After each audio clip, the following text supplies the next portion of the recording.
আসসালামু আলাইকুম। Welcome back everyone. কেমন আছেন সবাই? আসসালামু আলাইকুম। কেমন আছেন সবাই? আজকে আমরা শিখব ফটোশপে কিভাবে ফাইল নেভিগেট করতে হয় এবং ফাইল ওপেন করতে হয়। সো আমার সামনে যা দেখতে পাচ্ছেন এটা হলো ফটোশপ ওপেন করার পরে প্রথমে একটা ডিসপ্লে দেখাবে। তো আপনার ডিসপ্লে আর আমার ডিসপ্লে এরকম না হলে ভয় পাওয়ার কিছুই নেই। সো প্রথমে ফাইল ওপেন করতে হলে আপনি এখান থেকে যে কোনো ফাইল ড্রপ করে ওপেন করতে পারেন, অথবা সহজভাবে যদি ওপেন করতে হয় তো ওপেন বাটনে ক্লিক করে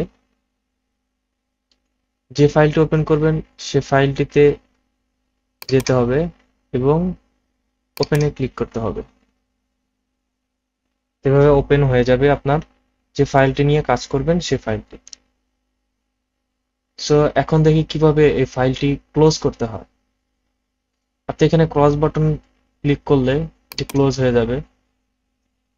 আবার ওপেন করি, অথবা ফাইল থেকে ক্লোজে যদি ক্লিক করেন তাহলে এই ফাইলটি ক্লোজ হয়ে যাবে। এখানে দেখতে পাচ্ছেন একটু আগে যে স্ক্রিনটি ছিল এখন ওটি চেঞ্জ হয়ে গেছে। আর এখানে আপনি যতগুলো ফাইলে কাজ করবেন সবগুলো ফাইলই এখানে দেখানো থাকবে।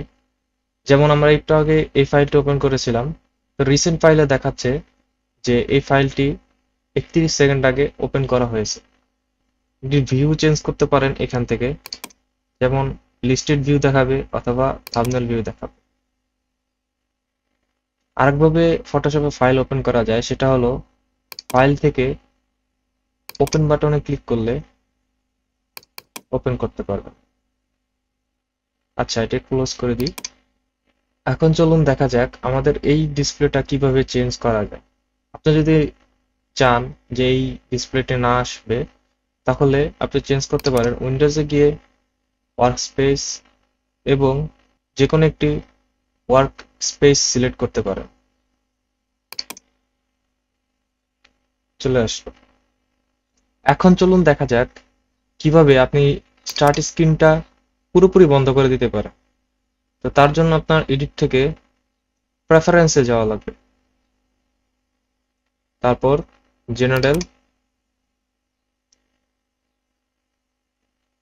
তারপর এখানে ক্লিক করা লাগবে ডিসেবল দ্য হোম স্ক্রিন। ওকে। এখন আমরা যখনই ফটোশপ ওপেন করব তখন আমাদের আর হোম স্ক্রিন আসবে না।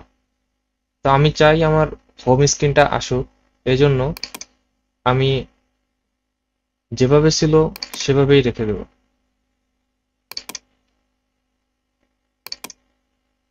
এখন চলুন দেখা যাক কিভাবে আমরা নিউ ফাইল ক্রিয়েট করতে পারি। তো তার জন্য নিউ ফাইলে ক্রিয়েট নিউ ক্লিক করতে পারেন, অথবা ফাইল নিউতে ক্লিক করতে পারেন। তো এখানে আমাদের দেখাচ্ছে আমাদের রিসেন্ট যেই প্রিসেটে আমরা কাজ করেছি। তাছাড়াও এখানে আরো আছে photo, print, art illustrator, web, mobile, file and video. আর ডান সাইডে আছে কিভাবে আপনি নতুন প্রিসেট সিলেক্ট করতে পারেন। তো চলুন আমরা একটা নতুন প্রিসেট তৈরি করি। তো আমরা একটা 8x8 ইঞ্চ একটি প্রিসেট তৈরি করব। নাম লিখে দিই 8x8, আর রেজলিউশন হবে 300। আমরা চাইলে এই প্রিসেটটি সেভও করে রাখতে পারি। সেভ করার জন্য এই বাটনটি ক্লিক করতে হবে।